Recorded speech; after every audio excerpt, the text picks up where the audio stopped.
And just every position that I had after that, I just had this concept that I needed to do twice as much as everybody's, just so I don't get back into that hole again.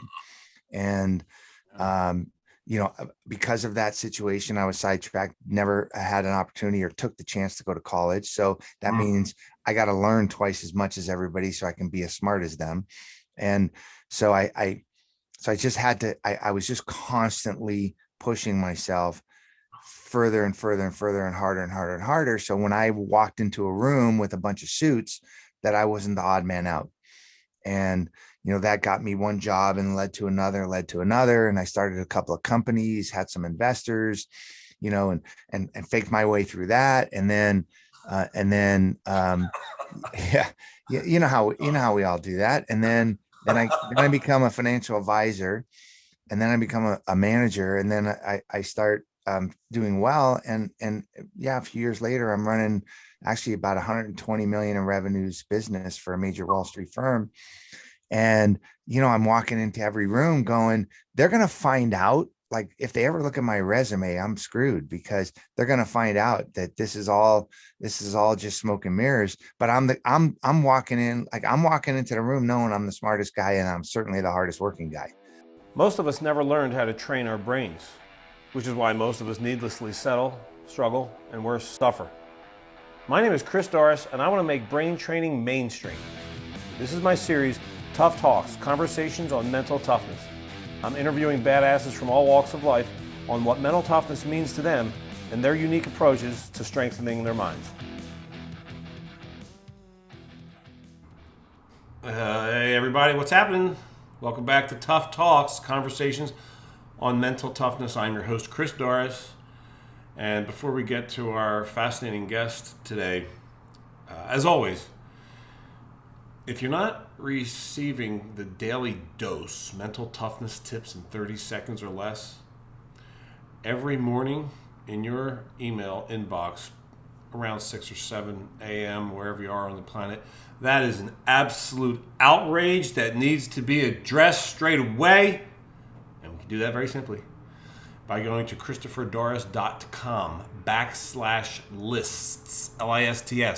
And the reason there's an extra S on the end of there is because you can, at that place, you can get the daily dose. You can also sign up for the other list, 2 lists, daily dose, and then the blog and Tough Talks updates. So just sign up for both, and you get your daily dose every morning, and then you will get notifications. You'll get the new blog posts that come out every Tuesday, and then you'll also get notifications of these new Tough Talks podcast episodes.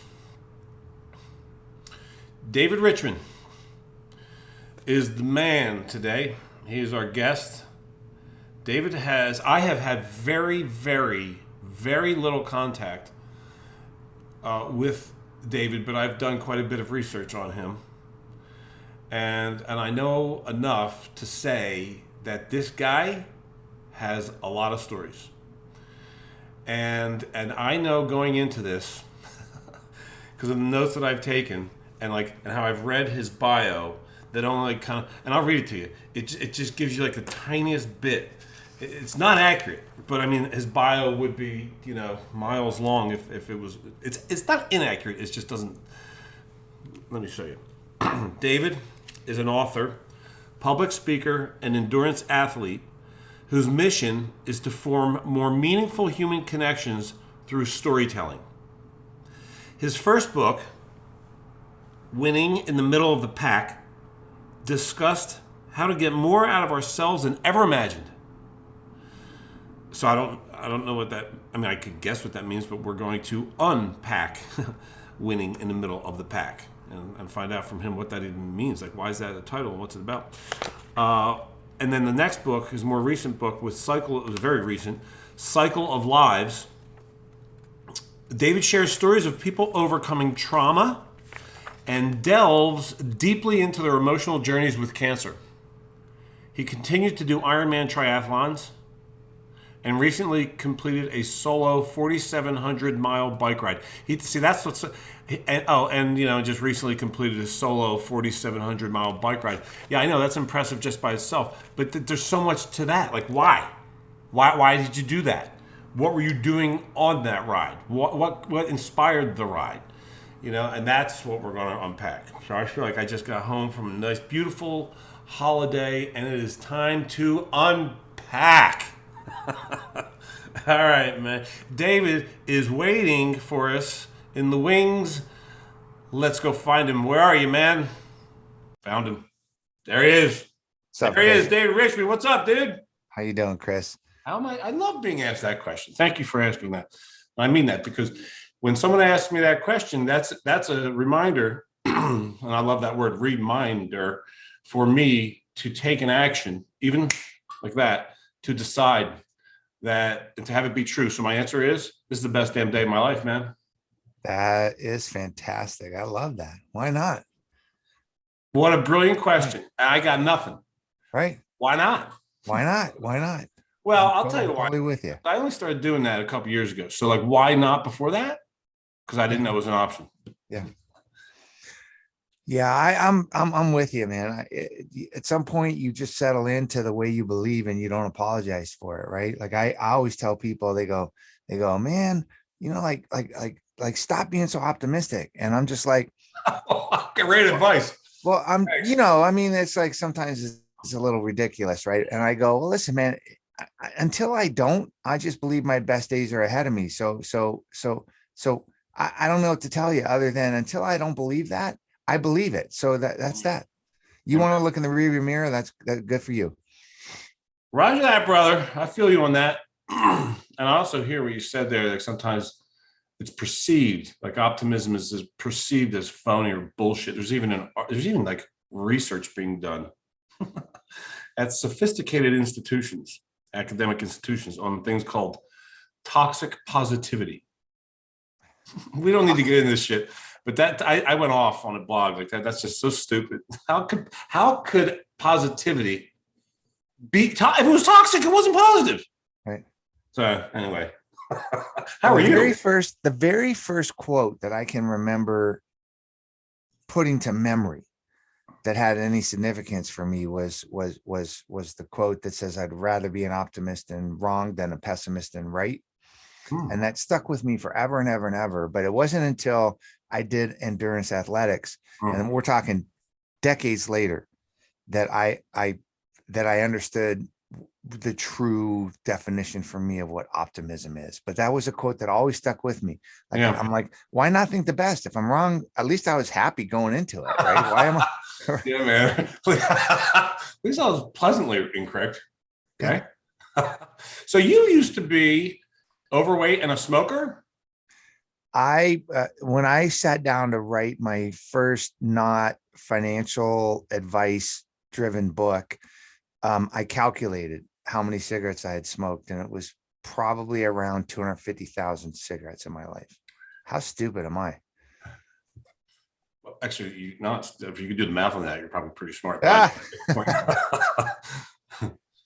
It's hard to imagine, right? Because you're so like you're. How long have you been an endurance athlete?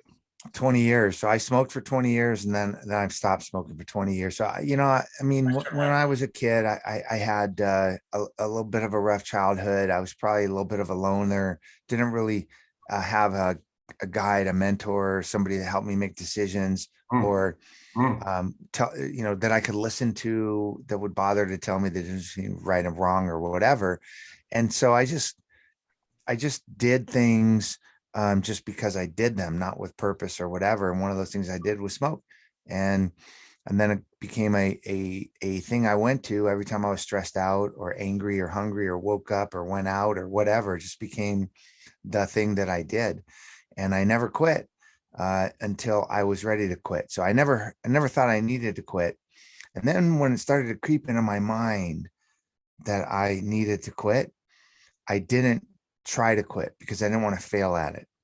Because I feel like once you accept failure, then you're okay with it. Okay.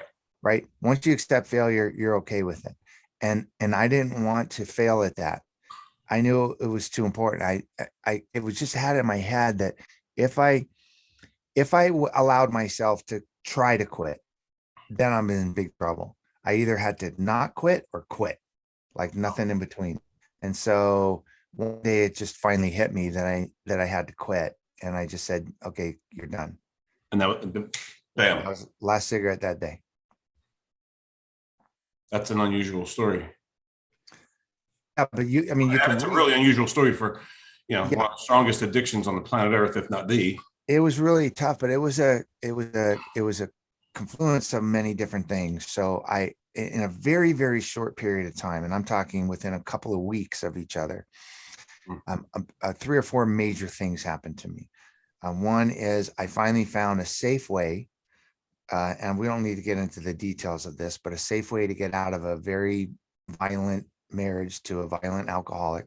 Oh, okay. I had two young twins, I had 4-year-old twins, and we finally got us to safety. Okay. Then my sister told me that she was diagnosed with terminal brain cancer. Then my daughter, who was 4, one of the twins, said, "Hey, I heard at school that smoking is cancer. Aunt June has cancer, and I don't want you to have cancer. And so, do you want to not smoke?"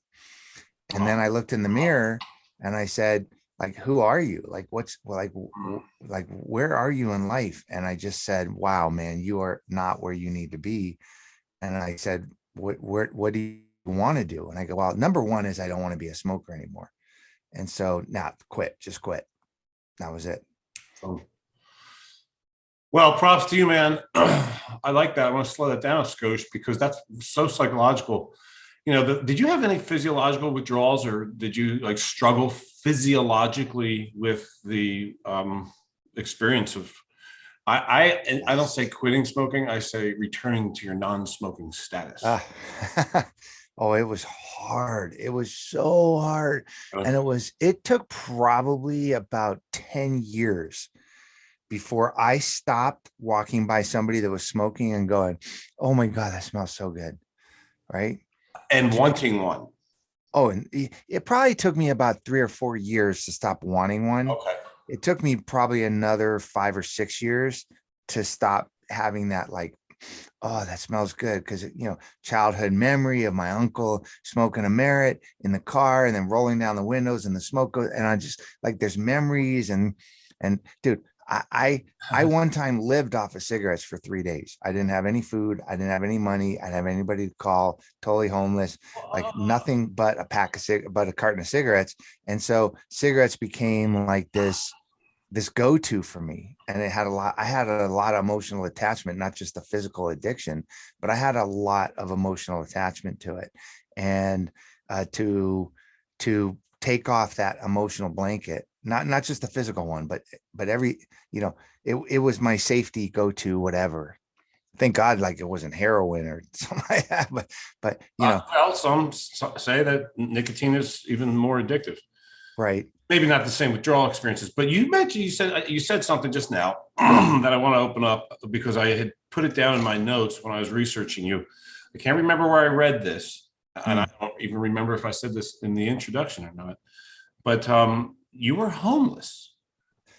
You went from homelessness to running $100 million business. Yeah. That is also an unusual story. Don't call it a comeback. Yeah, it's In golf, there's a stat called a bounce back stat. That's a pretty good bounce back. that's a bounce back. Yeah, it wasn't like one day homeless, the next day that, but yeah, the short story is this, Chris. I left home at 18, had a dad that was nearly 40 years older than my mom. And so he was too old to really want kids. She was way, way, way too young to have them, and she didn't like them anyway. And so at 18, it was like out the door. But I was 18 going on about 12. And if you told me this story, I might shrug and go, "Yeah, right, whatever," because there's no way I believe you. But this is the truth, because I lived it. I was 12 years old. I was 18, but I was very immature. I get in my car. I drive to Vegas. My car breaks down in Vegas. Okay. Well, I'm not driving to Vegas. I'm going to different colleges that I got accepted to, and that's just the first stop along the way. And 2 days later, I found myself at the face of a gun, who pointed right there, point blank, robbed me of everything that I had. I did not have anybody to call and nowhere to go. And yeah, so I jumped into my car, and I drove. All I could do was drive it behind a supermarket on the highway, and I parked it. I did an inventory. I had a carton of cigarettes, the clothes on my back, and 56 cents, and that was it. And I didn't have anybody to call, nowhere to go, no, didn't know what the hell to do. And I'm telling you, I was not worldly in at all. I had no idea what to do. And so about 3 or 4 days later, I finally figured out that, like, I can't just stay in my car and smoke cigarettes for my meals, right? Oh my And God. so I made a phone call. I called my sister, and but didn't have the heart to tell her what had happened, and just to have a friendly voice. Mm. And I said, yeah, I think I might stay here in Vegas a while. And she's like, well, go into the Jack in the Box, man, get a job at Jack in the Box. Because I used to work there as a high school kid. So I walked into the Jack in the Box, and the manager looks at me and she's like, wow, what the hell are you doing in here? We don't allow people like you in here. And I said, no, trust me, it's not like that. And yeah, that was the first start. So Wait, did you get the job? yeah, I got the job. And oddly enough, Did you think you were a drug addict? I did. I got it because I convinced her, just make one phone call, call my manager from when I was, I'm not like, I'm not drug addict. I'm just telling you, it's just, I just got robbed. I didn't know, I don't have anybody to call, whatever. And so she called, got a great review. She said, okay, I'll hire you. And you know what the heck, you can stay with me for a few days until you figure it out. So Really? Wow, what an angel. yeah. So it went from like the worst thing that you could imagine. Are you by Yeah. any chance still in touch So with I saw, I'm not, Well, but somehow, if we could just set our intention right now to somehow get this episode of Tough Talks to that human being's ears. Bless you, lady. You ain't Earth Angel, whoever you right. are. Way to go.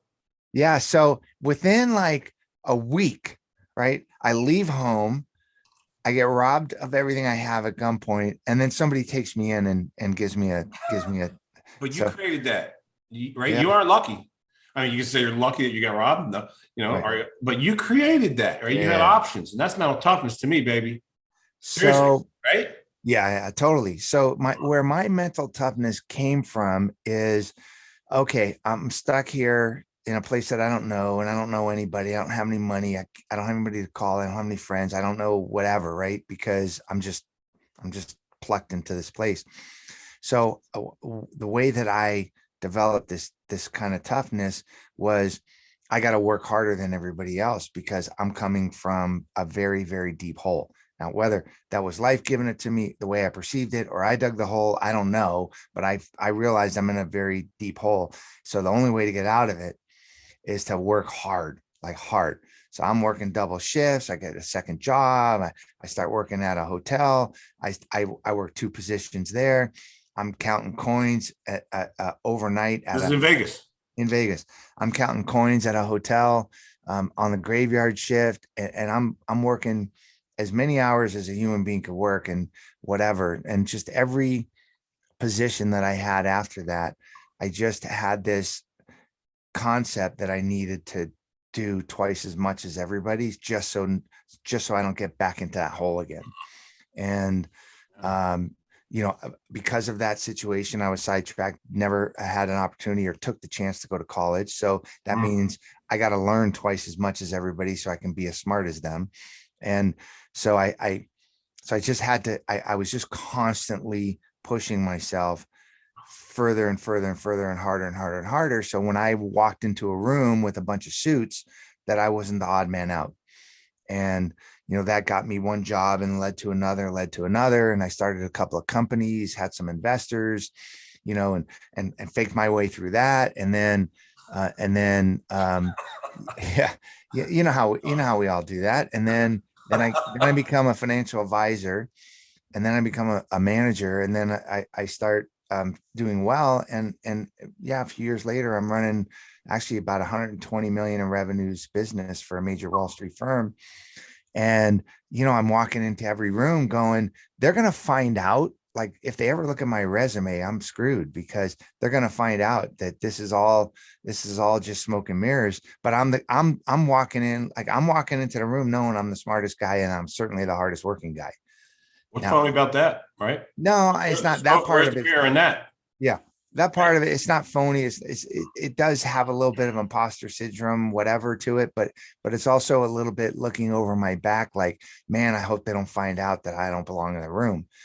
So the only way they can't find out is if I'm the shining star in the room, which is fine, right? Sometimes you just got to fake it till you make it, That's interesting. Or just be it, or and just be it. not be fake. Yeah, I used to have a Right? Like friend be it who, now. To like I used to, yeah. Like I don't hear you. I hear nothing in that story that has me think fake or not faking fake, or but posing. Because what I hear, all right, yeah, is that and this is freaking huge, man. I bet you anything. If one thing people can take away from this conversation already, it's this: is damn it, choosing how to be, despite the circumstance, not letting circumstance govern who you're being. There ain't nothing fake about that, brother, man.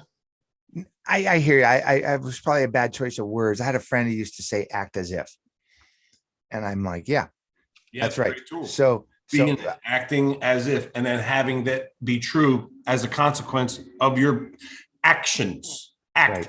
not acting like Hollywood. It's just be it. Yeah. So what happened, I remember like one way that you act as if is I was in a room full of potential investors for a skincare company that I was starting. And we went through the whole business plan and the whole thing and what I was asking for and how I thought it was going to work out.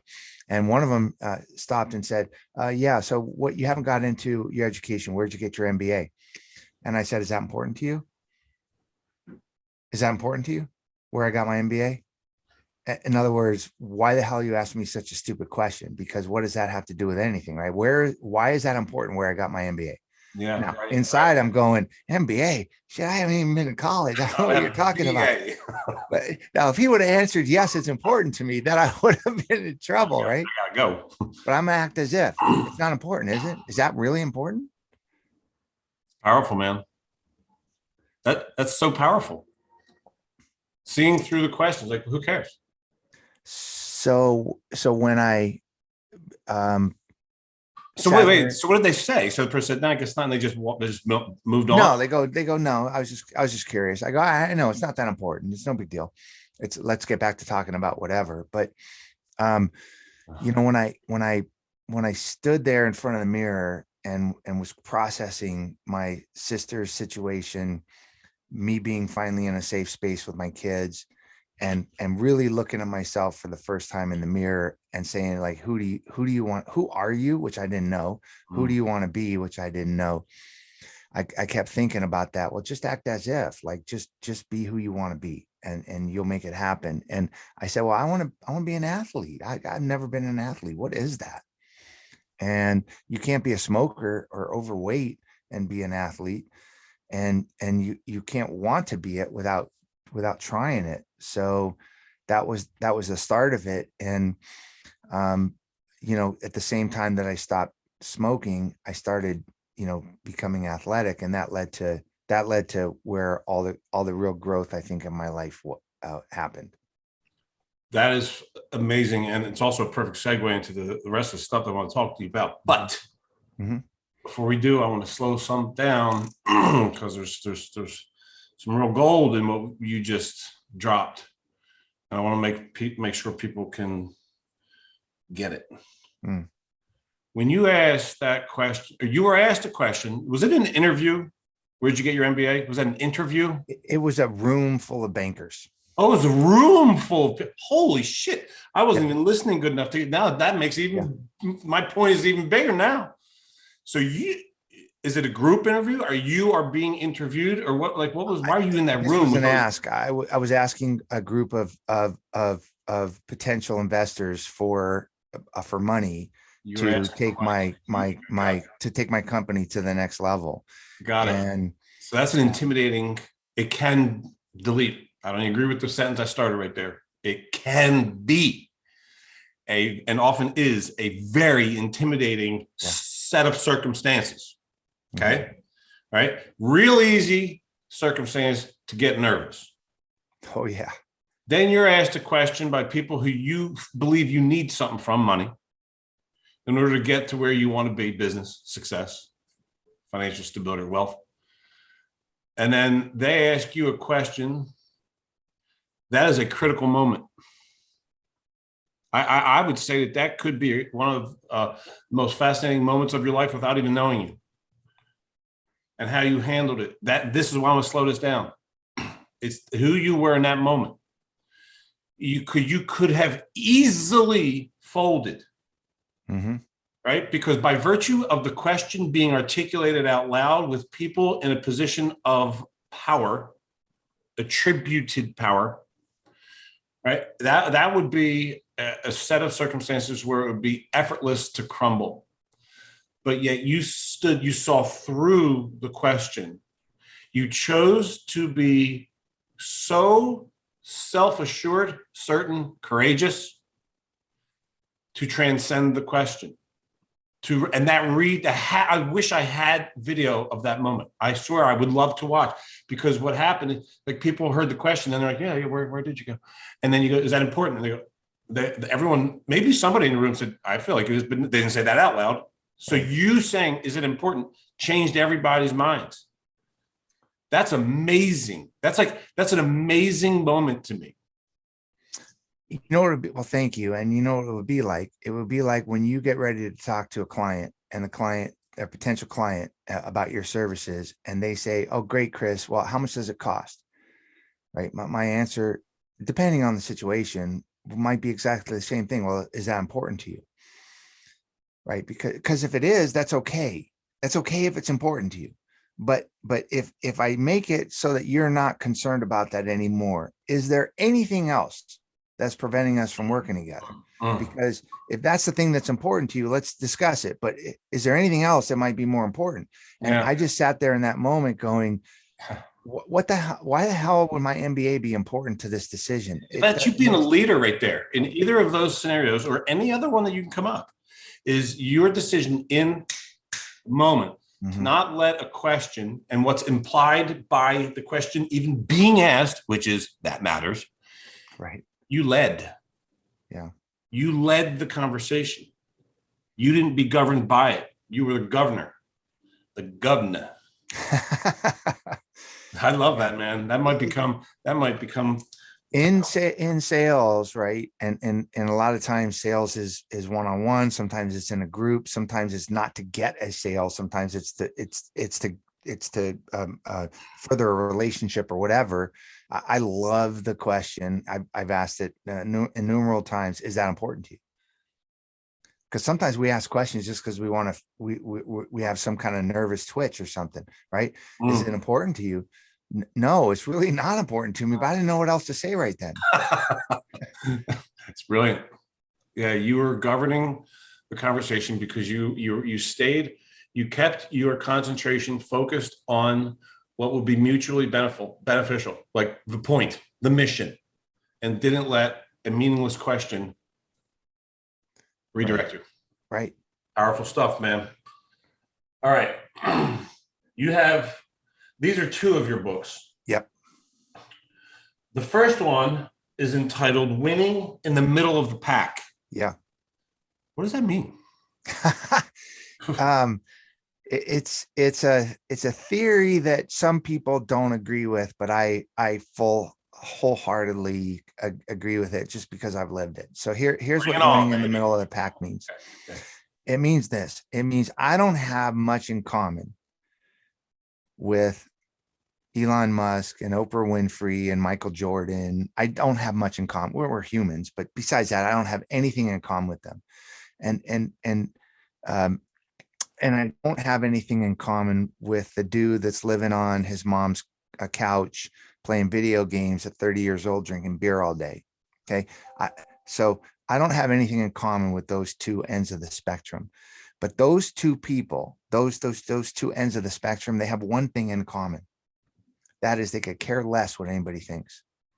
They're going to do what they do regardless. No matter how many coaches or how many therapists or how many whatever, they don't care, man. They're living their lives and screw you, they know better. So, right, they could care less what anybody else thinks. Everybody in the middle of the pack, me included, right?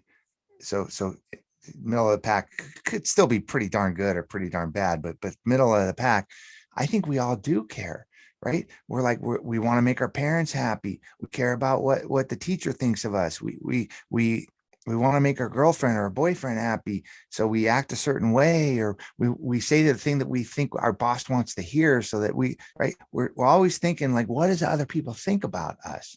Or how should I be? Or what's the expectation, what people want from me? The people at the other ends of the spectrum, they could care less what anybody else thinks. So I think that middle of the pack means the person that it matters to is you. Because when I started doing runs, and then I started doing Ironmans, and I started doing these crazy things, I realized that nobody's watching and nobody cared, man. That's awesome.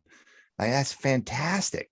The only thing that matters is what do I think, right?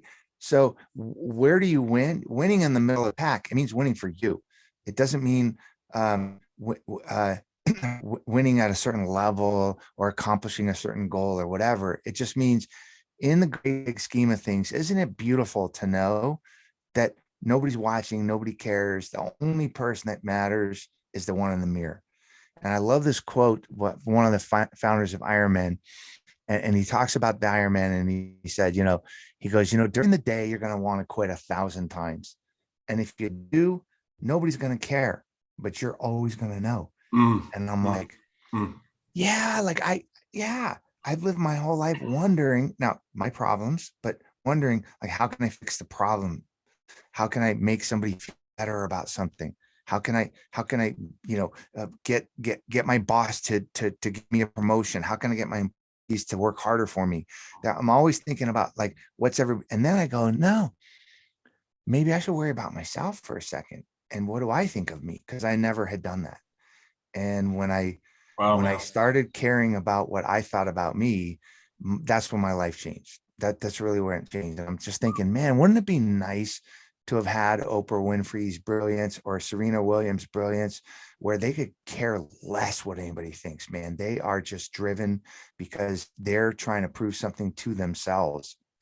Kobe Bryant wasn't shooting free throws in front of a crowd when everybody went home and his teammates went home and the people were cleaning the stadium. He was still practicing free throws because he was doing it for himself. That's awesome. I mean, it's super empowering. So that's where winning in the middle of the pack came. And I wrote that book by doing this. I said, in life and endurance athletics and running a super large business, there's a lot of parallels. So I just told a little story about some lesson I learned or something, and then relate it to endurance athletics and running a business and life. Not preachy, not prescriptive, just more storytelling. So it's a huge shift away from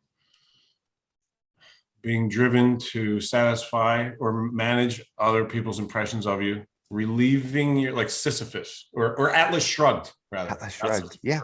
Atlas Shrugged. Yeah. My Greek god wrong. Yeah. Atlas. Yeah. Just saying, I don't need that. I don't need to carry that weight. Yeah. And now when the weight, the burden of that weight of being governed, we'll stick with that, by the belief that I need to manage other people's impressions of me. Now that that's gone, now you're free to go be amazing for one reason, and it's because you can. Yeah, and because you can. It's the slightest little. Love that more. It's slightest little turn of a dial, right? And which one of your listeners cannot pick a time in their life, yesterday or 20 years ago, where they walk into a room full of people and they were super nervous. What are these people going to think about what I do, or the job that I do, or the presentation that I make, or the speech that I give, or the project that I'm going to work on, right? Who can't put themselves in the mindset of what the heck is everybody going to think about me, which is fine. I'm not saying that's wrong, but if you could just turn the dial a little bit more and I didn't learn this till later in life. If I could just turn the perspective dial a little bit and go, you know what, when I walk into that room under the same circumstances, the only thing that's going to matter to me is that when I walk out, I'm proud of what I did. I did the best I could do. Like whatever, I don't have any control. And by the way, I'm just a passerby in their life and they're just a passerby in my life. I'm living my life, right? They're not.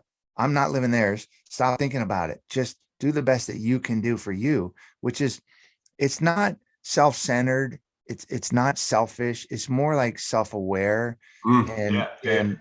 and trying to like, I love being able to walk out of a room going, I could really care less what anybody else thinks. Like I care, but I don't really care. What I care is that, did I give it the best that I could give it? That's way more important. Otherwise, why am I doing it? Hey, man, that is very relieving. Yeah. And I like the experience of being relieved, the feeling of relief from unnecessary struggle. Yeah. And that's all I'm hearing from you right now, man. You're Can I tell reminding you? me. Yeah, yeah. No, Please. sorry to interrupt you. I was going to tell you a super quick story. So Doesn't have to be super quick. You got good stories, I'm, man. I'm like 6 months into starting to lose weight, stop smoking. I'm starting to be athletic, and I go do a half Ironman. Okay, which is stupid. I got no business doing a half Ironman, right? It's a 1.2 mile swim, it's a 56-mile bike ride, and then a half marathon in succession. And it's in Northern California.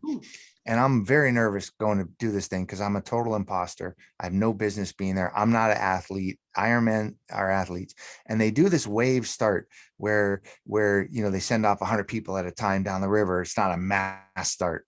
So I go up to I got nervous energy. I go to the start line. I watch the first wave go off, and literally go back to your Greek god story. Literally everybody standing in the water up to their knees is a Greek god, right? Everybody is like chiseled and cut, spandex muscles popping, and I'm just like, what the hell am I even doing here? Like, this is the most ridiculous thing ever. I need to go home right now because I do not belong in this room full of athletes, right? This is ridiculous. And I'm so self-conscious, and I'm so like, oh my God, you so don't belong here. And the gun goes off. And about 90% of the swimmers take off as they start swimming. I'm like, all right. And then right before I turn away and go, I'm going home, I look, and one of these Greek gods flips onto their back and starts pedaling on their back. And another one of these Greek gods starts like doggy paddling to the side of the river. And another one starts swimming in circles. And I'm like, oh, what the hell, man? Like, I could swim. Like, why can't I go out there and swim? And I started thinking like those guys didn't care what anybody else think. They're just doing the best they can do. Like, maybe they can, bike and run better. They certainly can't swim. They don't seem to mind. So why the hell do I? So just go out there and give it your best. It was like, I was that close to turning around and going home because I thought I don't belong in this group. And I just said, who cares? Like, just go down and do the best you can do. That is such a great story, man. I'm gonna. What's the moral of that story? Yeah. The moral of the story is just care about what you think. Like, I went out there and I did the best that I could do. I definitely didn't win. I didn't come in last, right? But what I did was I realized that I belong there because it's what I wanted to do, right? Ooh. That's what I wanted to do. I wanted to go see if I could do a half Ironman. Now, my motivation was not to be the best looking guy out there with the most muscles. My motivation was not to win the race. My motivation was not to have everybody look at me like, wow, look at that athlete. My motivation was to go. I used to be a smoker. I was overweight. I still am a little bit overweight. I don't know what the hell I'm doing out here, but I'd like to see if I could do something ridiculous, like a 7-hour, half Ironman, which is like ridiculous to think that I could do that. And I did. And you did. And when I got to the finish line, I kind of teared up a little bit going, man, look what you can do. Like, how cool is that? And it was in relation to almost getting in my car and driving home because I thought I didn't belong there. So the lesson is, if it's something that you want to do, the only person that matters is you. That's what winning in the middle of the pack means. Damn. Love it. All right. Now you got another one. When did you write Cycle It literally Cycle of Lives just came out about a year and change ago. Just very So that recently. we're recording this. This is going to go live, by the way, in Yeah. May of 2022. Yep. I want to remind you because I want to talk about. I want to ask you about. Please don't let us forget this. You're doing a 20 because this is going to go live like right before you do a fundraiser. Your Yep. 24-hour ride in Texas. Yes. So I want to talk about that. So let's not forget. Yep. We won't forget that. But let's talk about Cycle of Lives because that's a pretty impressive. It's an amazing story. Mhm. It's a story of stories. Yes. So can you tell us about it? Yeah. So that's changing gears, from focusing on myself to focusing on others. And um, when my sister was going through brain cancer, we were super close in age and we were pretty close, as brother and sister. Um, we both understood the kind of wacky, childhood that we had. I kind of admired her because she got out of that a lot healthier than I did. Great husband, two kids, great circle of friends, great career. She was living her life and very, very, very happy, boisterous, fun, life of the party kind of in a really good way, in a grounded way. And everybody loved her. And so I kind of admired her and I watched her, and knowing that I was right at that point, Chris, going down a path to see who I was. Right at that time, she was on a path to know that she was going to die. And it made us really given the opportunity to have some pretty deep talks. And I wanted to observe, like, I wanted to see, like, could I find out anything about her that made it so that she was so grounded and so just present in life where I wasn't. And as I watched her, and I watched the doctors and the people that took care of her and friends and family and all this other stuff, I realized that people were really good about the tasks related to cancer or whatever trauma, and that is, how do I navigate the healthcare system? How do I eat better? How do I get my kids watched while I'm going to a doctor's appointment? Like, these kind of things, people were all kind of rallying around and people could wrap their brains around. But when it came to, how do you feel about it? Are you frightened? What's going through your head today? That was not a place where people had the tools to navigate those kind of hard conversations. And it really hit me when we were going to do this 24-hour relay for life that the American Cancer Society puts on, and June was going to be there to watch everybody for the whole 24 hours. And it was, things were getting bad for her. And I said, well, listen, if you're going to be there for the whole 24, I'll run the whole 24. And so she died, unfortunately, 2 days before that event. So she didn't get to see all the people rally for her. But I still went, and there was a ton of people and, tons of teams. And I just watched everybody. It was a real somber day, watched everybody. And I realized that when it came to the emotional side of it, Chris, they just were not equipped. People just isolated, head down, eyes kind of focused on the ground. Like, even with loved ones, okay, I'll hold your hand, but I'm not going to talk to you about it because it's too hard. How do you ask somebody how they feel about having lost somebody? Or how do you ask somebody how are they frightened of dying? And like, what, there's so many wrong things you could say and whatever. So I just watched this thing going, man, what the hell?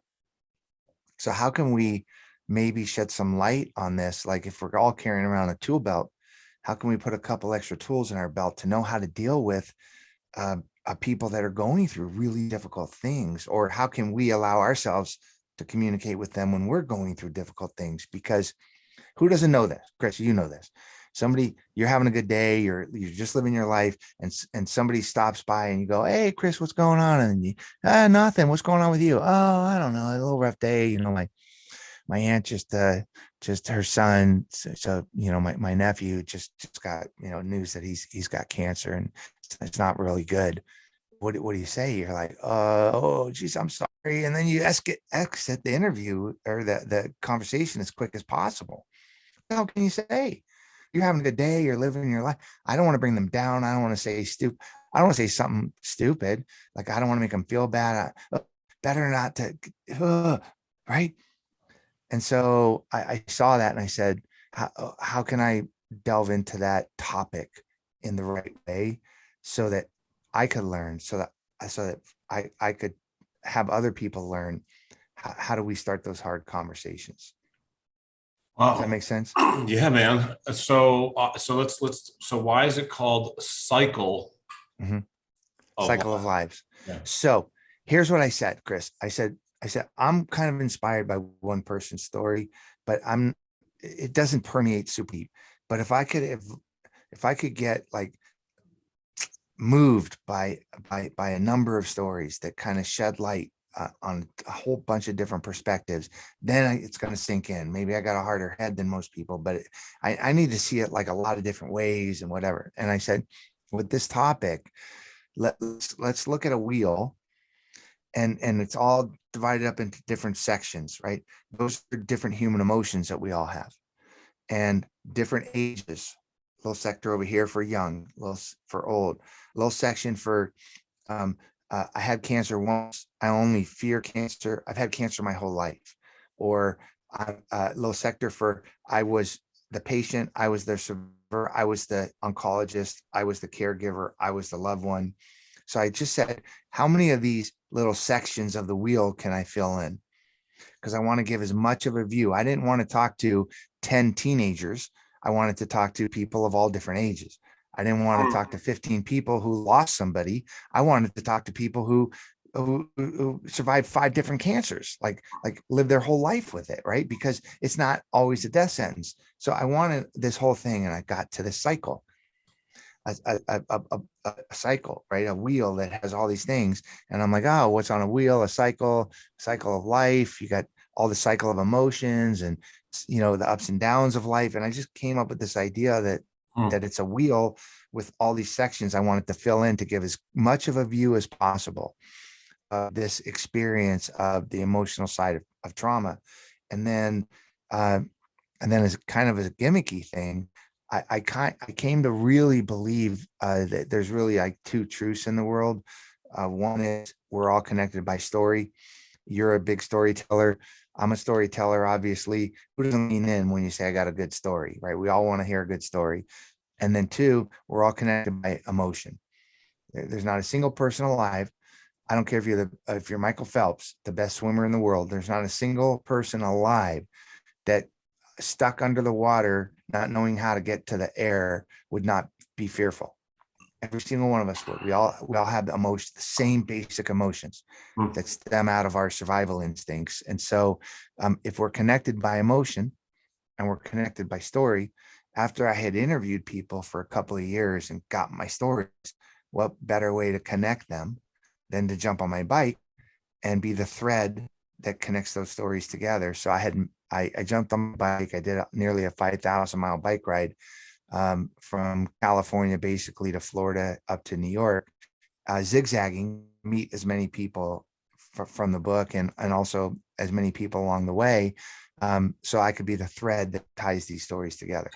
Okay, we definitely need to slow that down.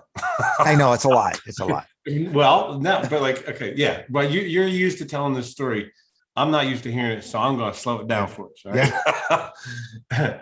So, at what point in this experience of writing the book did you decide you're going to hop on your bike and go meet these people who you found in the world from all the different roles, Mhm. right? Yeah, that's the end of the question. I know So this. the when I determined it is I went into this thing not knowing how we're all connected. I went into it saying I just want to find a bunch of different types of people, because if I can shine a bunch of different lights on people's experience, then we can learn a little bit from each of them, and they're all different. And then I realized after talking to people, we are definitely all connected. We are connected from the point of view that we all have the same basic emotions, and we're connected from the point that everybody's story is unbelievably interesting. There's not a person that I spoke to whose story was not unbelievably interesting. And so if we're all connected by 2 things, that our life stories are amazing. We go through things that people could have no idea what we're going through or what we've been through. right? We have these fascinating lives, every single one of us, and we're connected by emotion. Then I just said, connect. I just kept thinking connected. How are we all connected? And then I got this vision in my head of, remember those old timey movies where like Cary Grant would go on a plane around the world, and as he stopped, there'd be like a little red line and a Yeah, on little a red map. line. Right. Yeah. And Yeah. the little red line. And I just thought, well, heck, that kind of connects all those places that he went. So I said, why not connect all these stories by being the line? I'm going to be the thread that connects the stories. So then I said, well, I asked my wife, I said, is it cool? Like if I go on this, well, at the time she was my fiance. She's like, hey, if you want to go do it, go do it. And I'm like, I think it's going to add a good perspective to the project. So yeah, I'd like to do it. So how long did that journey take? So not nearly long enough, because I did 4,700 miles in 45 days, and I took 4 days off along the way. So 4,700 miles in 41 days, that's 120 odd miles a day, which is really, really tough when you're on a big steel bike, carrying your gear and being solo, and also the heat. The No first one 12, with you? No one was driving well, anywhere? my fiance at the time, my wife now, driving back and forth, like she was supporting me. I had some friends that came along to support me. Even one day I had a buddy, actually a couple of days in Florida, I had people biking with me, but it was mostly alone, and maybe a third of the days were self-supported. So where I didn't have anybody to help me along the way. But the heat, the wind, the hills, the, I had to get from day one to point A to point B day one every day, Yeah. because I had, Yeah. I had hospitals to go see, I Yeah. had people to go People were meet. waiting for you. Yeah, I had Made hotels that appointments. were donated. And if I missed one day, the domino effect of having to change all those other hotel rooms, Oh my it goodness. just, it was, I had to figure out a way to wake up in the morning and get to where I needed to get to, no matter what happened. I had to figure out a way to do it. It's a Driving great rain. lesson in life. Did you do 100 miles in torrential downpours ever?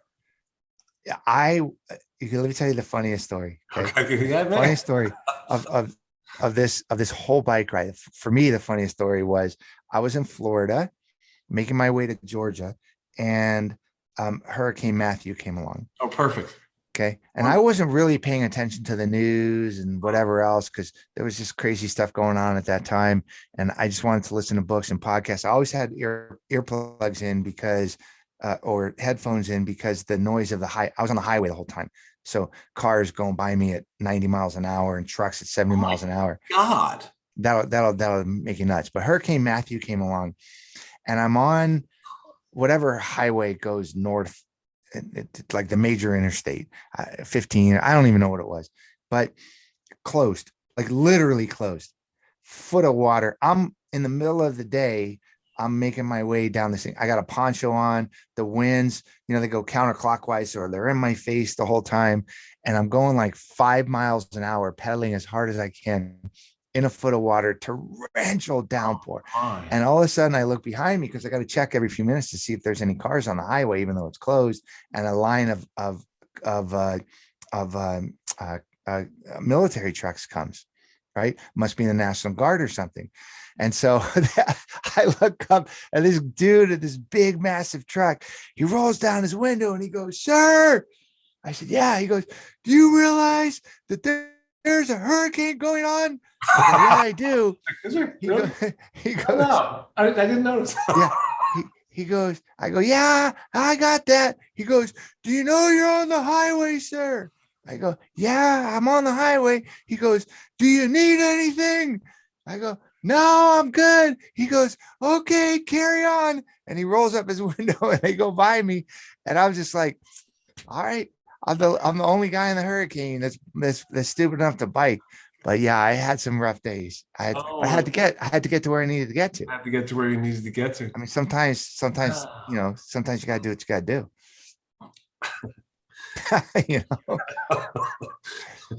Yeah, you had to do it. So how many people did you visit along this journey? Well, I visited a lot. I didn't get to see all the book participants, because one was in Chicago. That wasn't conducive. One was in Vegas, and I couldn't do Vegas because I had to go south, and I met him in person a few times anyway. But I saw most of the rest, and I visited some hospitals and cancer centers, but honestly, Chris, the most amazing thing about the bike ride was every single day running into people every single day when they said, "Oh, what are you doing?" And I told them every single day, multiple times a day. "Oh my gosh, my grandpa just died of cancer. Oh my gosh, I have a friend at work that just had this situation happen. I don't know what to say to him. Oh my God, I want to know what do the people in your book say about what I should do?" And I'm like, they're just telling their stories, but yeah, it'll help you every single day, Chris. I ran into a situation where people identified with this. I don't know what the hell to say to people, or I don't want to talk about what I'm going through because I don't want to burden them. And on almost every single day, I had some amazing act of kindness and unselfishness and support that was so moving and so touching that it just made me realize that when it comes to being human, like the most human thing we can be, we're all connected. We're all right. Yes, there's bad people, and yes, there's super good people. All right, fine. But I'm talking in general. People are good people. We all realize we're human, and when you see somebody in trouble, most of the time, most people are going to stop what they're doing and figure out a way to help them. And I didn't know that going in, right? I mean, I thought it, I hoped it, but I had no idea. That is absolutely Yeah. heartwarming. Yeah. Good for you, man. So how many different cancer organizations have you supported over time with your fundraising? And you're like, who knows? Right. So for the book, so all the proceeds from the book and anything that comes from that, I do a lot of like a narrative and expressive writing workshops. I do some fitness retreats. I do things like that for cancer organizations, and that's all no cost, and all the proceeds from the book go to support the cancer focused charities that were chosen by the participants in the book. Oh, Okay. neat. Oh, wow, that's beautiful. Yeah. So Oh, man, all of you that, are truly a servant. I'm very lucky to be able to do that. And I mean, really, I'm very lucky to be able to do that. Right. And like I really didn't understand that concept. I didn't understand it. Right. Like I'm a control guy. So when people come over to the house, I'm like, they ask, "Can I help?" No, I got it. I got it. Right. Like I got it. Like, even if there's 20 people over there and I'm making drinks and doing the barbecue and cooking and cleaning, like, I don't want them to help. And then my wife pulls me aside and she's like, "Dude, you're ruining their experience. Wow. They want to participate. You're not letting them. They Mm, want to help. You're not letting them." mm. And I'm like, gotcha. So it's the person that's helping that's being served, not the person that they're helping. Got you. And so I'm like, I got it. That makes sense. So I probably connected with about 300 or so organizations that I'm working with in one way or another, or doing something for. Something as simple as I sent them a book for their lending library, or something more as I'm doing, expressive writing workshops for the cancer community that they serve. So either way, it's a gift to me, right? So I do it because I love it. And just the one or two little interactions that you get where you realize it's meaningful to people, that just excuse me, that's just very heartwarming. What else, if anything, what we haven't discussed, would you like for people to know about what you're up to? More books, more fun things. I love doing writing workshops, um, and teaching people how to express themselves through writing. So I have some of that information on my website. I still do endurance athletics. I've got we talked about it before. I got a 24-hour bike ride coming Oh, up in yeah, Texas. yeah. Yeah, I've got another half Ironman coming up in Oregon. I'm supporting another organization in Missouri with a bike ride the week after I do the 24-hour bike ride. So I got a lot of stuff going on. I like to stay active. So this is going live around May 24th ish. Your 24-hour bike ride in Texas is June June 4th. June Yeah. 4th. Noon to noon. Noon to noon? Yeah. Yeah. I saw somebody on your Facebook page said, "Are you doing the dirt road?" And he said, "I'm not that crazy." Can I tell you a story? No. Can I tell you a story about that guy really quick? Yeah, Super yeah, quick. yeah, It's yeah, a quick story. So I'm in Texas, and Texas is yeah. it's big. Texas freaking big. But when you get to Dallas, if you ever been on the freeway system in Dallas, it doesn't make any sense at all. Things merge and they end, and you're at an island, and it's like really confusing. And I'm on the freeways the whole time. And by the way, Texas, sometimes people want to send their dogs to go chase after you. Sometimes they want you off their land. I mean, it's not, I'm not saying Texans aren't friendly, but it's a scary place for a California boy. So Roger so that. you know what I'm saying? So I'm on the freeway and all of a sudden this car goes whizzing by me, its horn, and then it pulls over a side. And I'm like, uh-oh, I'm in trouble. Mm. And this dude gets out of his car and he starts like this at me. And I'm like, oh my God. All right. Just deal with what you got to deal with. And I get up there and it's this dude and he goes, oh my God.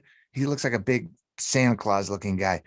And he goes, oh my God, you know, I drove by you one time and I said, this guy's got a story. Why else would he be on the freeway in Dallas biking by himself? He's got a story. And I said, I got to turn around and find this guy and ask what his story is. So I told him the story. I was getting 5-6 flats a day. Okay. 5 or 6 flats a day because from the steel belted radios. Right. And I was down to my last tube. And dude, I realized that dude was wearing cycling clothes, you know. And I said, oh my God, you're a cyclist. He goes, yeah. And so we talked about our stories, whatever. And then I said, do you know where there's a bike store around here? Because I gotta get some tubes. And he's like, yeah, let me give you the directions, whatever. And we had our little talk and off he went. He said, man, I'm going to live off of this story for months. It was the greatest thing. Right? Really great interaction. Super, super wonderful meeting the stranger. And then I make my way to the bike store and I walk in and I go, hey, you know, Steve told me to come here. He's like, oh, you're the guy Carrie talked about. And everybody started clapping. And I'm like, oh my God, he's already living off this story. So he became a friend out of just, he saw me on the freeway and he stopped to say, what the hell is this guy's story? That's the guy who made the That's comment. Who asked that's what's the his name? guy. Yeah. His name is Steve Keller. Steve And Keller. Shout out to yeah, Steve Keller, man. shout out to Keller. He's an amazing dude, one of the most positive people ever. And when you stop for 5 minutes to talk to a stranger, sometimes it's Yeah. life altering. Yeah, I'm so glad Way he to go, stopped Steve Keller, because man. Way to create a beautiful story. I I know, guess to right? be part of this beautiful interview. That's spectacular, man. Thank you for telling that story. Man, you got Yeah. stories for days. I know. No, I it's know. great, man. It's beautiful. So, cycleoflives.org. We're going to put all this stuff in the show Yep. notes. Yes. Okay. That actually, when I went there today, that redirected back to your website, which is Yes. dave-richman.com. It's the same thing, right? Same thing. So Same thing. cycleoflives.org might be easier to Yes. remember, but I'll put it both in the show notes, of course. And then I definitely encourage people to connect with you on Facebook because you're posting cool, inspiring stuff there. You're also on Instagram, so we'll put all those links in there. Thank you. Is there anything else, anywhere else where we can direct people, or is that it? No, that's it, man. I Thank just you. love what, yeah. I'm so sorry to cut you off. What were you saying? No, I was just gonna say I love what you're doing. You know, I know that you do this because you want to do it, not because of any kind of secondary thing. And it's really wonderful because sometimes you're listening to a podcast or you're reading a book or you're listening to a story in an interview or whatever, and it just hits you. And when it's only just one person, it's the most incredible thing ever. Sometimes it's even more incredible when it's only one person, because then you go, wow, that's a connection. So I really appreciate what you do.